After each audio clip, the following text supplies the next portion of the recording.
મહેસાણાના પિરોજપુર ગામના 17 વર્ષીય કૌશિક ઠાકોરે ધોરણ 10માં નાપાસ થયા બાદ એક અનોખી સિદ્ધિ મેળવી છે. તેણે માત્ર 7,000 રૂપિયાના ખર્ચે થર્મોકોલમાંથી ઉડતું વિમાન બનાવ્યું છે અને કૌશિક ધોરણ 10માં નાપાસ થયો હતો, જેથી સમાજના લોકો તેને ભણતર વિના કંઈ કરી શકે નહીં તેવા મેળા મારતા હતા. અને આ મેળા ટોળા સાંભળીને કૌશિકે કંઈક નવું અને અનોખું કરવાનો સંકલ્પ કર્યો.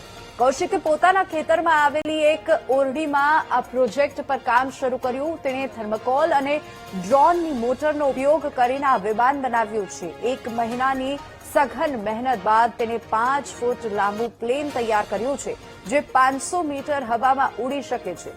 કૌશિકની આ સિદ્ધિએ દર્શાવ્યું છે કે શૈક્ષણિક નિષ્ફળતા જીવનની નિષ્ફળતા નથી.